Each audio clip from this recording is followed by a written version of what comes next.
Thank you for tuning in to Curve Uncensored. I am your host, Carolyn. And if you're looking for a show that keeps it 100, then you're in the right place.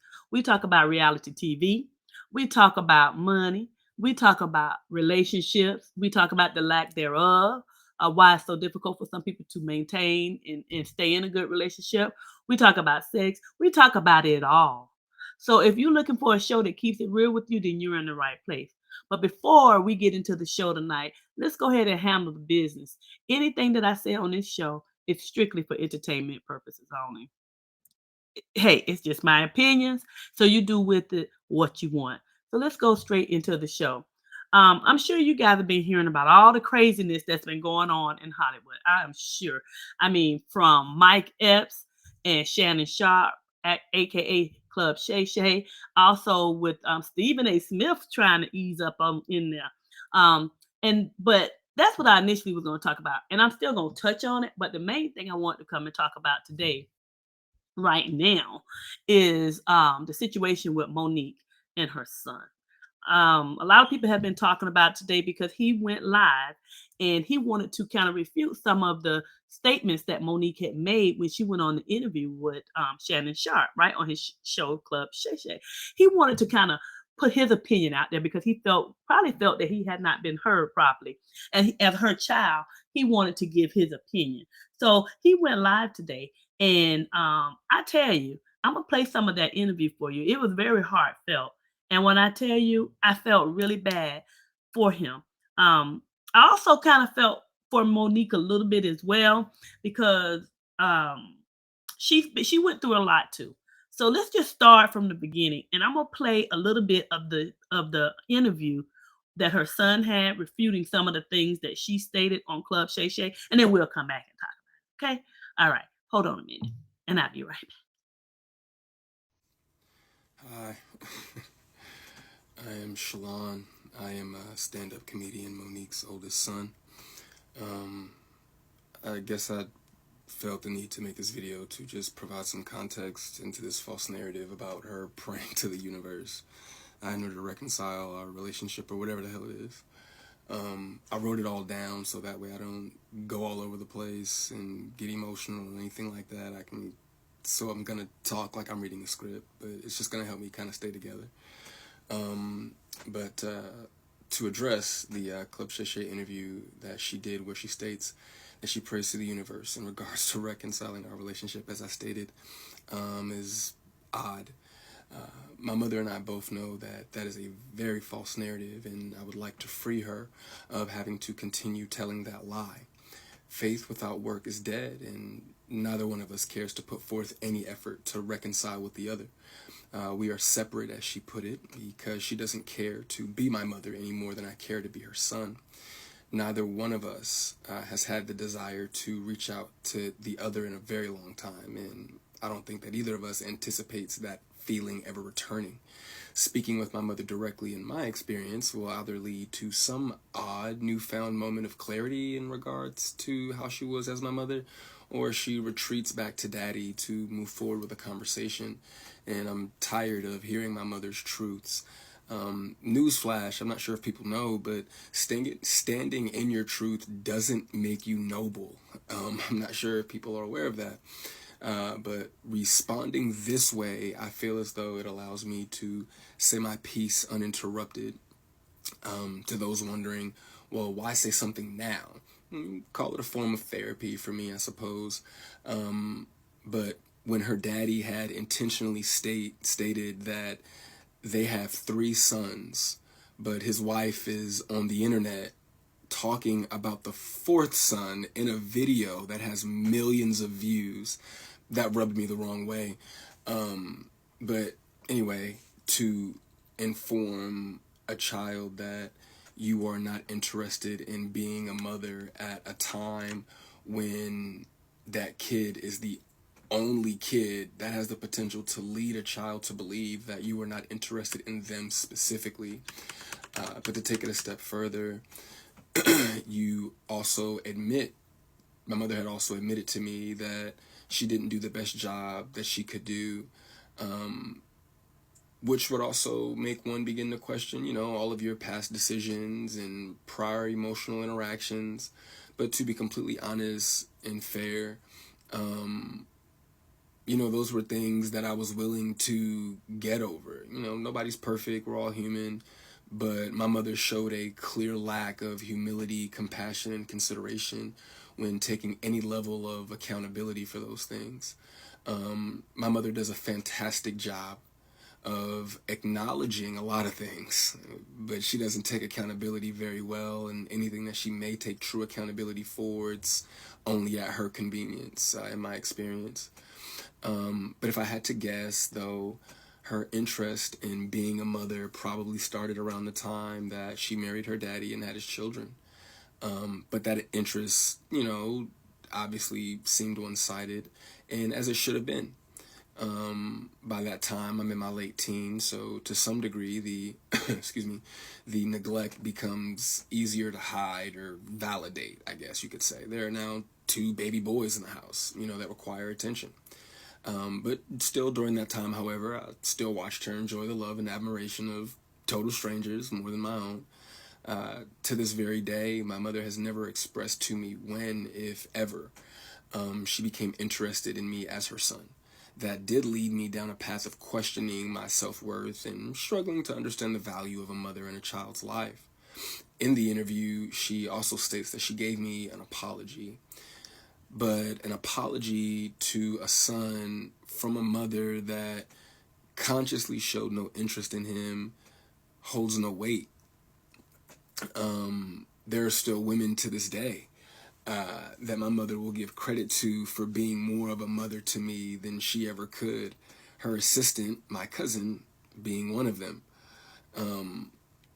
Every time, though, that my mother would state that she was right here whenever I was ready, that ideology still blows my mind today, that a person could openly admit to being an uninterested, not put my best foot forward type of parent and be so self-centered that they still express to the kid, you have to come to me when you're ready. You got to come to me for us to make this right.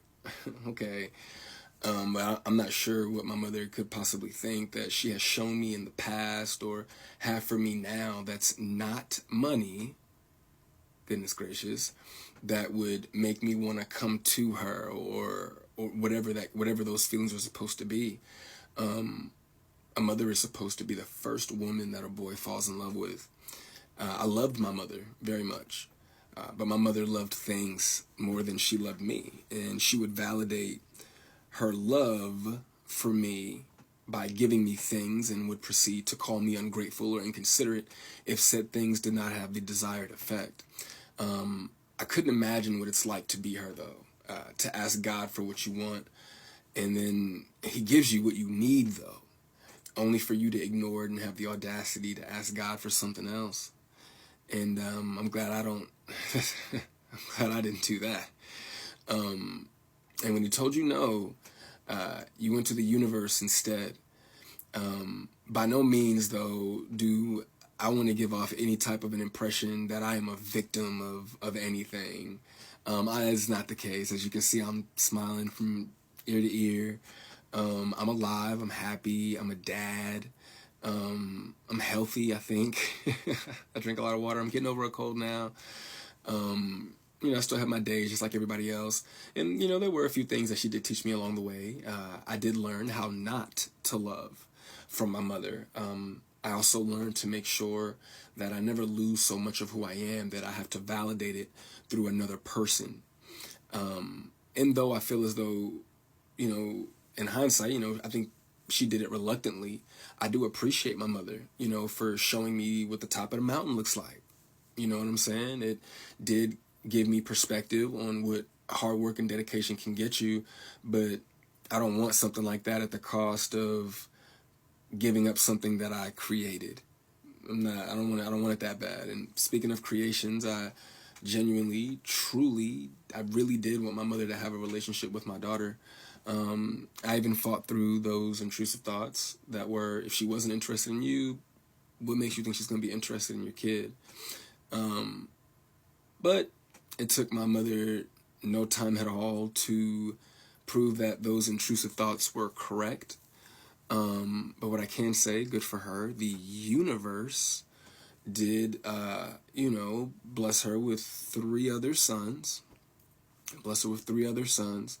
And God willing, I'm sure that one of them, all three of them are adults now. So I'm sure that one of them, God willing, if not all three of them, will make her the grandmother that she wants to be. I still look forward, to that moment for her. But overall, when it comes to the boys, though, I am happy that whenever they do hear me talk, sorry, my phone did something weird, but no, but whenever they hear me talk, they don't know what it is. They can't relate to what it is that I'm saying. My experience with my mother is not their experience with our mother. So my prayer for her and them is that they continue to see her the way that they see her now. I do also want to make sure that I say thank you to my mother for giving me life.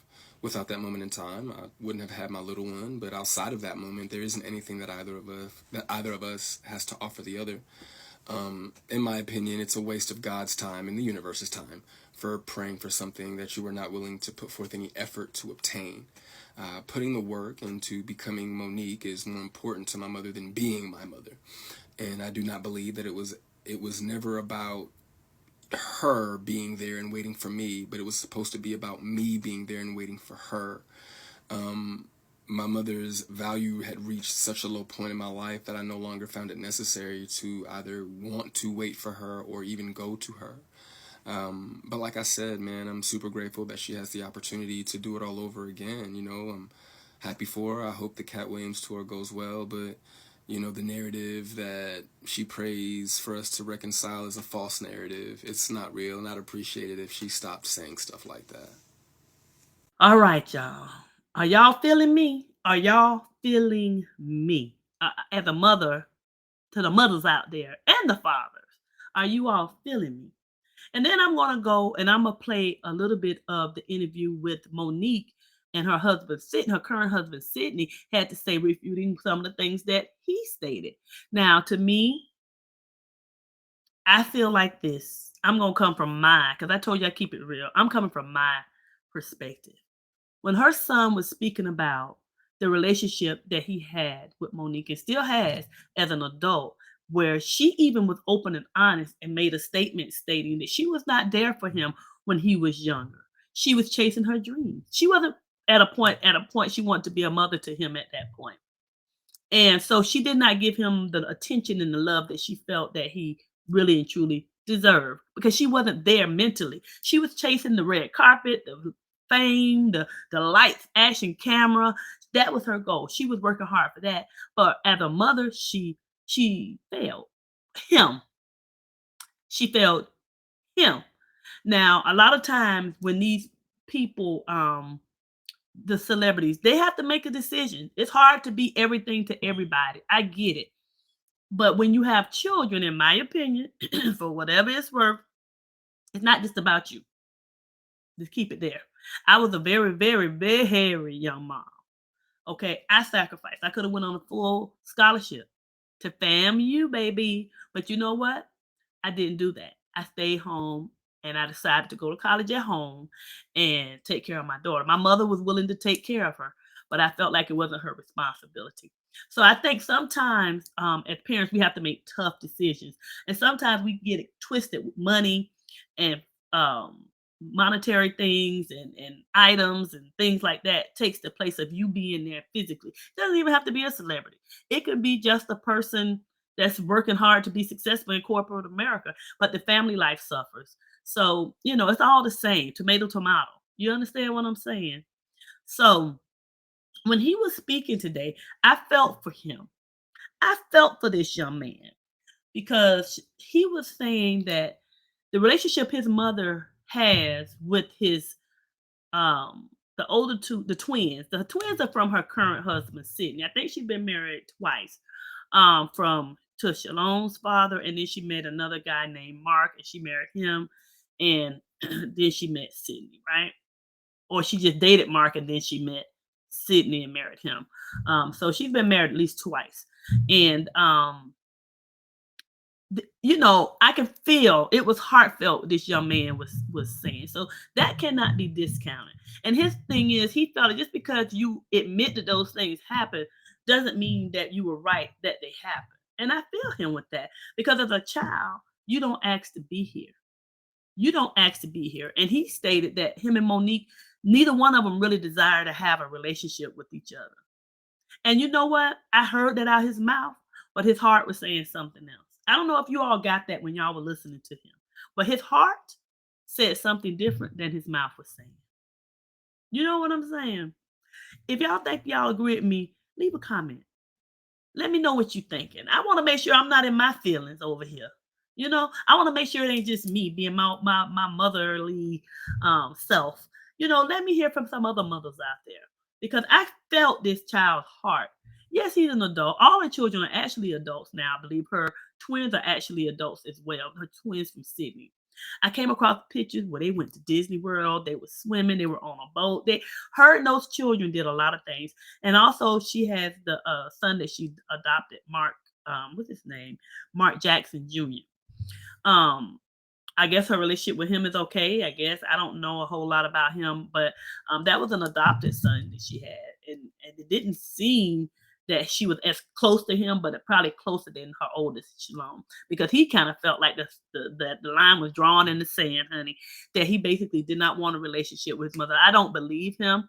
I feel like even as an adult, he yearns for that. He even made mention that he has a child now, and Monique really doesn't have a relationship with her granddaughter. And he would like her to have a relationship with the granddaughter, but he felt that, and I guess Monique may have made mention that when you're ready, I'm here kind of thing. And he felt like as your son, you failed me. Why do I have to come to you? I agree with that. I agree with that. Why does he have to come to you? He didn't ask to come here. He didn't ask to come into this world when you were not ready to be a mother. I mean, you made the conscious decision to lay down, get it all in, and produce this young man. But I will say, he never disrespected his mother, like say call her names or anything. He just expressed how he felt about the way he's been treated. That's all compared to the ones. And he wished his other siblings well. But I could tell that that young man is hurt. And my biggest thing is when DL made the comment about everybody being your babies, but you not having that solid relationship with your family, that he wasn't just a smoking gun. Now was he? We heard it from her son's mouth. Let me play a little bit of it, and then you can listen a little bit, and then you can kind of well, you've heard him already, but I want to play a little bit of what her husband and her had to say, refuting what he stated. So just listen to them for a minute, and we'll get it back into this. Hold tight, hold tight. Have with your father where you spoke ill to him, not to mention spoke ill to your mother, but somehow your mother and father and I all have a loving relationship and communicate back and forth because of the love that we have for you. The one thing these individuals, and to the individuals out here that oftentimes speak after they've heard one side of the story, there's an old saying: believe half of what you see and none of what it is that you hear. Please don't take our word for it, but what we will convey is this. Those who are parents and have raised their parents up to being adults. Your children. Raise their children up to being adults. Right on. Those who are parents that raise their children into adulthood know that there comes a time and a place in which they determine their own decisions, their own path. You can have multiple children that are raised in one house, but they act and they take on different things.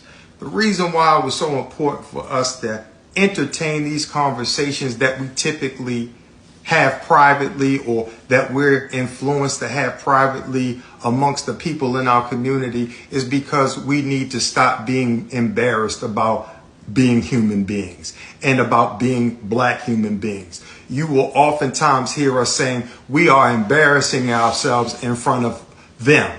Who is them? Who are they? Because when you hear someone articulate these things, that is the slave's mentality. It makes us believe that we as black people need to conduct ourselves with dignity because white people are watching.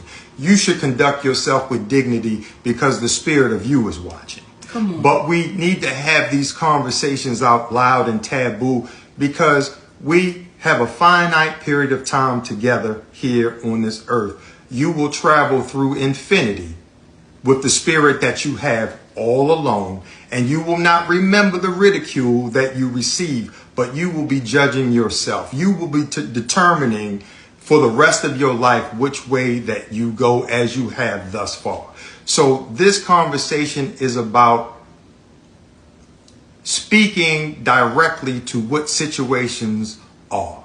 And many people oftentimes, when they are presented with an issue, they stay quiet, they hide, they disappear. And what we're saying is that's not who we are, because what you cannot do is you cannot trick an honest person. Come on. You can demean, you can say whatever you want to say about them negatively, but what will happen is truth has a way of standing the test of time. I forgot to have my phone to read the last text message that I gave to you, Shalon, where I told you about the understanding of how you are speaking to a woman and how you as a man and how you perceive things may be completely different from how your wife, how your mother, how your sister, how your daughter will look at things. And when you learn how to communicate a little bit better, then things happen a little bit better because of the challenges that this young brother has had with mental illness. So we're communicating that out loud to speak to our community, to say, listen, y'all, if we have more public conversations, there will be less private angst. Come on. There will be less private issues that we carry on because we're afraid to communicate in front of white folks. So when we get to a place where you want to be free, you will stop being scared to say what's real. You'll stop being fearful of having conversations that normally take place in private and nobody ever really knows the outcome. Okay, tell me what you got from their conversation. I'm back. But I'm gonna tell you what I got. I got her husband she loves dearly, and she respects 100, 10 toes down, baby. But I felt like I'm a bonus mom. I'm a bonus mom, and that relationship is real funny. Um, I've had my son. He's my son since he was like 9. Okay, and I do give my opinion a lot on things that have to be done and stuff like that because of other circumstances and stuff. But when his mother was actually here, he knew who his mother was. Oh, he still knows who his mother is, However, I knew my position. You know what I'm saying? But when you hear Sydney talking, Sydney talks more than Monique. The story was supposed to be about Monique and the relationship. They supposed to been talking about some of the issues with her son and why he felt that way. But he spoke more than Monique. He hasn't been there that child's entire life. Of course, you're gonna have your own children. If you have children from her and you've been there the entire time and you bond and you have that relationship with your children, and this young man hasn't been there, you're not gonna be as close. Unlike me, my son was there with me. My bonus son was there with me. So yeah, her son stated that her manager or whatever at the time, which was her cousin or his cousin, actually put forth more into raising him than Monique. I don't get it. I could tell from speaking with him, backtracking a little bit, well, hearing him speak, I'm sorry, and listening to him, that he's educated. He's educated, um, very articulate, very well spoken. So somebody did something right. Someone did something right. Um, I just don't think from the conversation that I think Sydney kind of has a little bit too much input into what's the deal with her son and her. I just that's the way that I felt.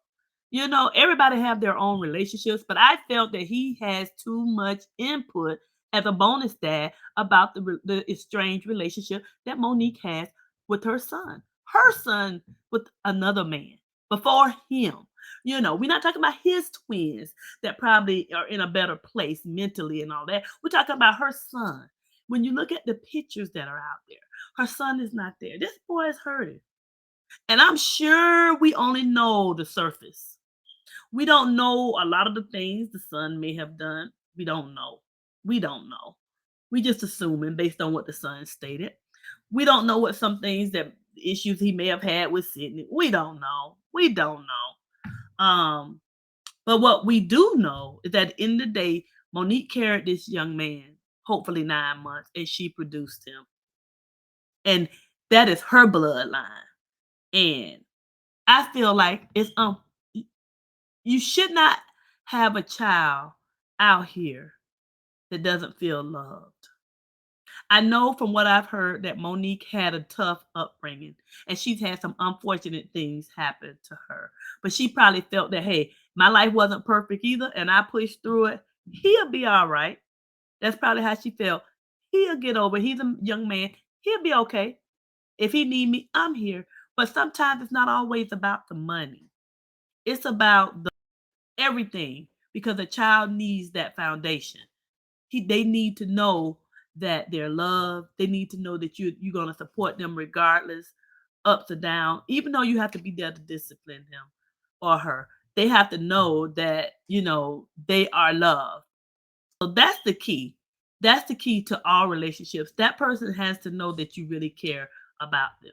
And I think that's the problem. I don't feel like the son feels that way. I feel as if the son feels like she cares more for her daddy, quote unquote, current husband, and his children more than she does with him and getting to know his child. And that's very unfortunate.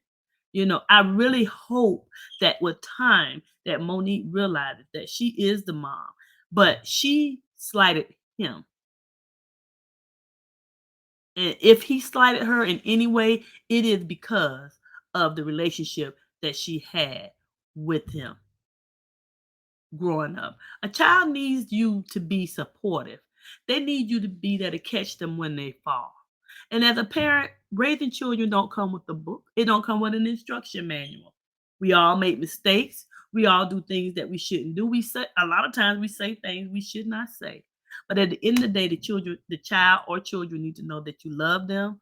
Hey, I'm not perfect, but I'm giving you my best. Now, if your best for them is not good enough, then they do have to deal with that. But the best should at least be a hug. A hug is free. Talking to them, letting them know, hey, I'm here for you. It's free. That is free. From that hearing that young man speak, he's hurt and he didn't get enough of that. She wasn't there.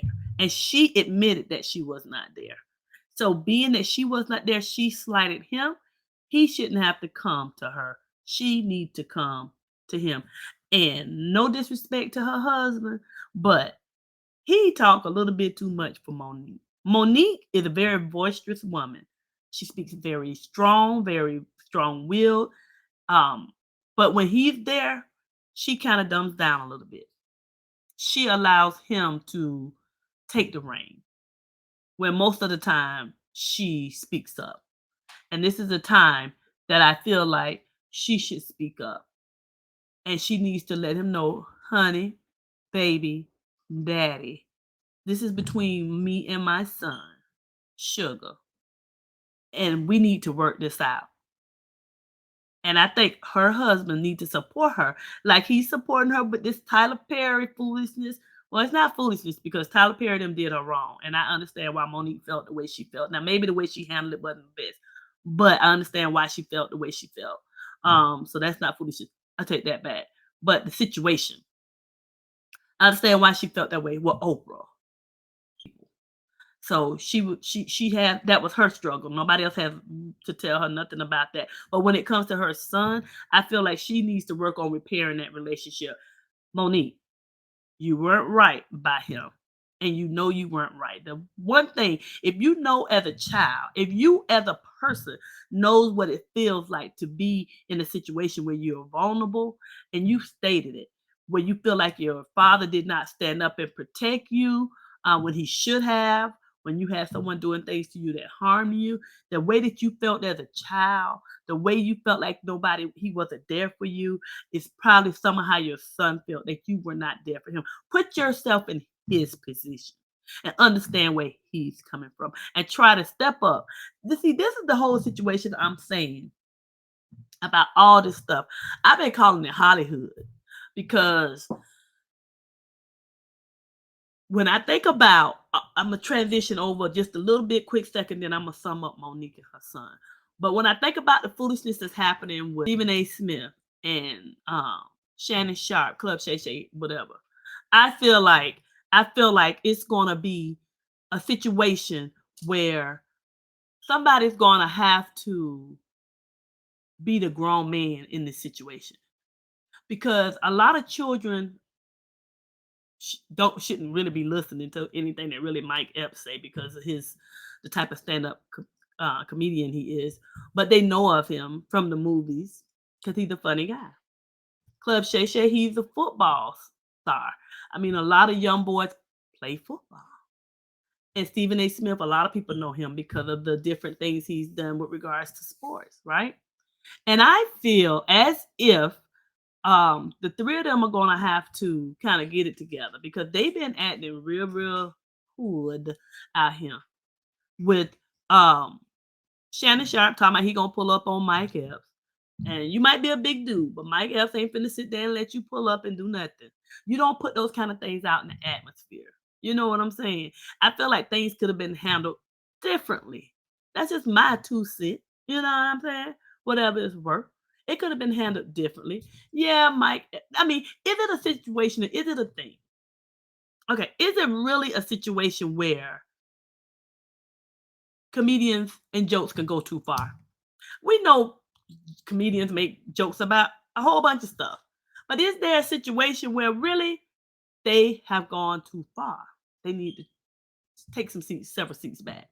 I think it is. I think you have to be considerate. You shouldn't, everything shouldn't be just open season. Or if you're gonna make mention of certain things, you got to still remember that people can be sensitive to certain things. So I can understand why Shannon felt, upset about it. Not about necessarily the DM thing, because that was just like part of his joke. Mike Epps, he always makes jokes. I don't think I ever heard him speak without making a joke or something.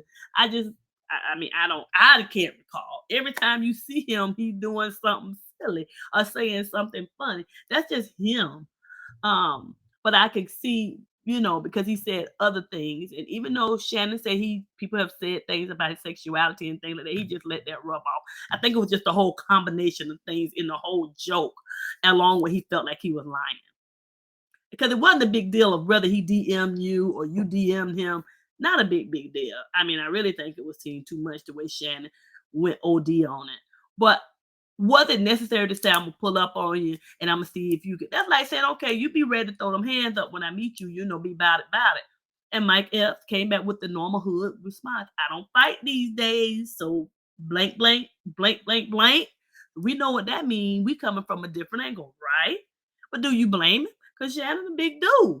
You know what I'm saying? When you get a certain age, you ain't throwing up no hands like that. I mean, if we have to, we will. You know what I mean? Because ain't nobody backing up. So that's the problem when people don't back up. Then we get people hurt. And all hurt you can't come back from. Some hurt you be pushing up daisies. And I feel like, the thing with Steven, I don't know what he trying to twerk in and do. He trying to twerk his little self in on Shannon because from what I've seen, he goes through his videos and he evaluates his videos and leave comments, some negative, some not as negative, but ain't not really positive. It's like he trying, and he probably hashtagging his videos so he can kind of try to pull from his subscribers and stuff. I just think, hey, it's enough money out here for everybody, right? So I think that Right now, the same thing with Monique and the Tyler Perry situation. It's like y'all are examples. You get rich, you still have these kind of hood problems. When you get rich, you shouldn't have these hood problems. You should be helping the hood try to have a whole new mindset, a whole new situation and thinking and all of that. Y'all acting like y'all still in the hood trying to get y'all coins up to pay your light bill. Y'all acting like you're not acting like people who made it to a certain level where people respect and look up to. I think just like with Monique and her daddy, her husband, when they make comments that seem positive, then they kind of come on a little undercut situation. And I think it's like a low blow kind of backhanded, comment. And we all catch it. And it's meant to be thrown out and it's meant to be caught. But it's kind of slid through the back door. You know what I mean? So I just think we have, as a people, we have so much negativity within our race of people. We got to find a way to not just be so upset and so get back, matter of fact, and learn how to maybe, hey man, pick up the phone, call, let's talk about this, let's see what happened. Like right now, the thing with DL and Monique, that ain't nothing happening right there in that conversation. That's probably like dead for a long, long, long time. Right now, them talking is no, no, don't do it. I know, ice on that. They need to chill on this Steven and Mike Epps thing, and not really Steven. Steven just kind of coming in trying to be relevant in their situation. But I think Mike Epps and Shannon Sharpe can kind of like, kind of get together and kind of chalk it up and be like, hey man, maybe I just like Mike Epps say, yeah, the truth is I did DM him, but it's because you brought my name up, and you wanted Cat Williams to say something about me that he wouldn't say. So that's the reason why I'm like, hey, let me come on the show. Let me say my 2 cents. That's why Mike Epps said he even brought his name. You know what I'm saying? But Mike Epps, he going all the way in because he's so silly. He going all the way in. Like I said, I ain't never seen him not come on the set and just be cray cray because that's just him. But I do think sometimes the jokes can go a little too far and rub people the wrong way. But as a man, I feel like he should be able to say, "My bad, I shouldn't have went there." Me. I trim it back. I ain't saying I'm gonna take it all the way out, but I will trim it back. You know what I mean? And as far as Shannon, just because you're a big dude, people ain't throwing up the 2 piece like that no more. You gotta keep it. This a whole new day and time. I know you from the country and you from back in the day, but these days, boy, boy, boy, people not doing it like that no more. So I'm saying don't be around here threatening, tell people you gonna pull up. Because sometimes, hey, the bigger they are, the harder they fall, baby. So anyway, to wrap up Monique and her son, I really feel like Monique needs to step up, Sydney needs to step back and let her and her son repair their relationship because that young man is hurt. He articulated it very well today, explaining how he feels. He put his emotions on his sleeve. He said that he's not want to be there with his mother, but I feel like that's not true. I feel like that he really, really missed out on a lot and still feel like he missed the relationship with his mother he should have had. And it's unfortunate, but God still give them both breath in their bodies every day and every night. It's not too late to make amends. Let me tell you this real quick. As we get older, our children are supposed to come around and take care of us, right? You never think that, okay, I'm of a particular age that my children won't be there for me, right? Believe what I'm telling you. When I say the children that you think are going to be there to take care of you are normally not those ones. Sometimes they are not. Sometimes, not all the time. Not all the time. Don't get me twisted because I know how y'all are. Y'all be like that ain't true. That ain't true. But what I'm saying is not that the children won't be there at all, but the ones you think will be there the most normally are so busy, they're in their lives, they're doing their thing, they don't want it to be interrupted. And it's the child that you neglected or you don't think that's going to be there to have your back. Trust me, I know that's the one that's there for you. That one that you praise, and you hold 10 toes down and think they're the best and they the this and the that, they don't have time. They ain't gonna come wash your back. They ain't gonna have time. They'll get you some water when it's in their spare time. But they don't have the time to sit and talk to you. They don't have the time to help reminisce if they have some good, things to think about and talk about. They don't come and sit down just to watch the sun rise or the sun go down. They don't bring you nothing to eat. You know why? Because they're too busy. They're too busy. Trust me. Trust me. We love the people that's there right now. But those children, a man ain't guaranteed, hunty. I've been with mine 31 years and I love him like you love yours, Monique. But a man is not guaranteed at the end of the day. So, anyway, that's all I want to come and say. And I want to say, have a good day. And I hope you find some information in what I said useful. Bye bye.